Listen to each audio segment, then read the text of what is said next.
November is National Novel Writing Month. The tradition began in 1999 as a daunting but straightforward challenge to write 50,000 words of a novel during the 30 days of November. Now each year, hundreds of thousands of people around the world accept this challenge.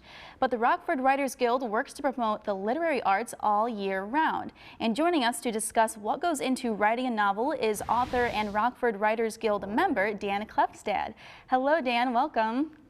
Hello and happy National Novel Writing Month. Yes, how exciting. So are you celebrating? Are you doing the challenge at all, or?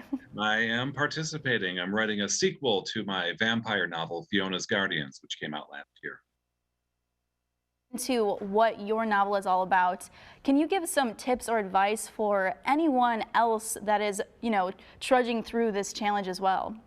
Yeah, a lot of writers like me revise while we write, and that's not what this is about. I typically write 2 or 3 sentences, then I'll end up killing half the words before moving on.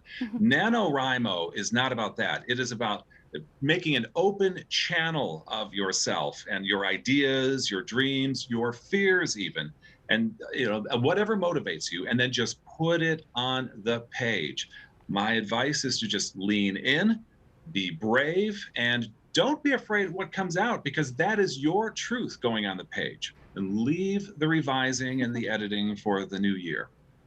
Okay, and how does someone just get started initially? I feel like it seems like such a big task to, commit to writing a whole novel. So how do you get to that first just starting and jumping off point? I like to just have a scene with 2 people. One person has something the other wants, and so therefore one has a little more power than the other, and so the other wants that power, and so suddenly that creates dramatic tension. And so dialogue and action will ensue, which will develop the characters and then kind of give you a suggestion of where the plot will go. It is a little like writing a play, actually. At least that's my approach. I'd recommend starting there.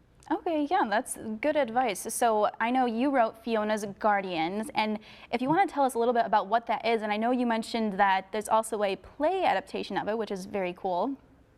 Yes, so the novel is about a 250-year-old vampire who hires humans to fetch blood for her. She would rather not attract murder police. So the humans work in hospitals, stealing blood, and then sell it to her human guardians, who pay a lot of money for it, because Fiona, she has to have 10 pints of human blood every night, and she prefers O negative.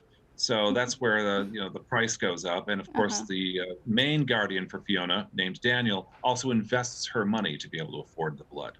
Oh, wow, that sounds super interesting. So, so it's becoming a play, you said, right? So why do you think this was a good book to become a play? I think it's because, I heard this, I think, when I was speaking with playwright Margaret Rather, one of the founders of Rockford's professional theater company, Artists Ensemble Theater. My book is heavily dialogue and action oriented, so that makes it easier, I think, to adapt.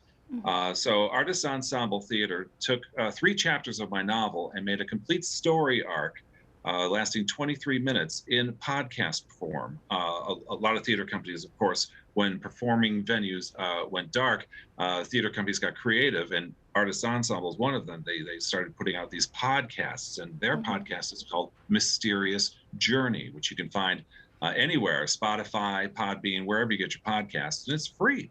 And you'll find Fiona's Guardians there too. Okay, well, that's great. Well, thank you so much for joining us. I hope many writers around the area learn something, and they'll, get a little further in their 50,000 word challenge.